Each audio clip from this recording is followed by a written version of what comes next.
What goes up must come down. If I have seen further, it is by standing on the shoulders of giants. I can calculate the motion of heavenly bodies, but not the madness of people. Tact is the art of making a point without making an enemy. We build too many walls and not enough bridges.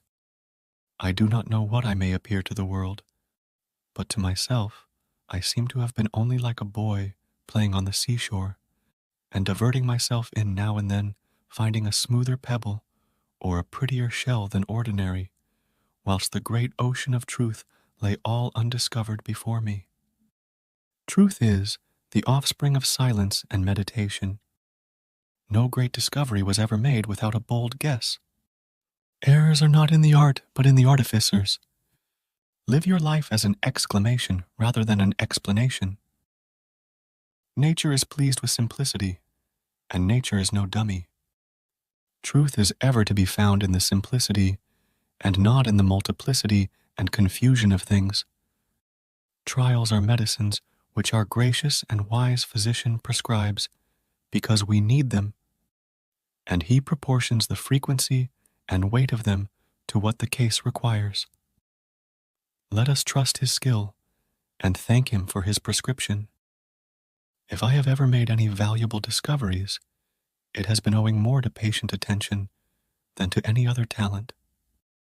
Plato is my friend, Aristotle is my friend, but my greatest friend is truth. I keep the subject of my inquiry constantly before me, and wait till the first dawning opens gradually, by little and little, into a full and clear light.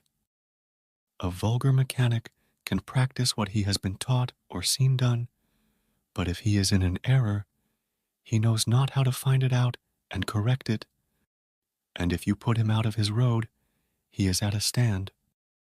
What we know is a drop, what we don't know is an ocean. This most beautiful system of the sun, planets, and comets could only proceed from the counsel and dominion of an intelligent being. All matter exists in an infinite number of densities. We are to admit no more causes of natural things than such as are both true and sufficient to explain their appearances. Therefore, to natural philosophers, make no hypotheses. To discourse of God without reference to his existence is an absurdity. For every action there is an equal and opposite reaction. For what is there that does not interest when we get a little removed from self? Only by experience do we ever know truth, and even as this grows old, it changes. Opposition, by its stubbornness and uniformity, is more likely to obstruct the digestion of errors than to help in the discovery of truth. Truth is sought by most men, but found by only a few, for it lies hidden in deep waters. The Lord God is subtle but malicious. He is not. Ciphers are commonly near akin to the discoveries. The extreme is always erroneous, for the more languages a man knows, the more men does he worthily value. It is the weight, not numbers of experiments, that is to be regarded. A man may imagine things that are false, but he can only understand things that are true. The description of right lines and circles, upon which geometry is founded, belongs to mechanics. Geometry does not teach us to draw these lines, but requires them to be drawn. We are certainly not to relinquish the evidence of experiments for the sake of dreams and vain fictions of our own devising. Nor are we to recede from the analogy of nature, which is wont to be simple and always consonant to itself. My powers are ordinary, only my application brings me success. In the absence of any other proof, the thumb alone would convince me of God's existence. All variety of created objects, which represent order and life in the universe, could happen only by the willful reasoning of its original creator, whom I call the Lord God.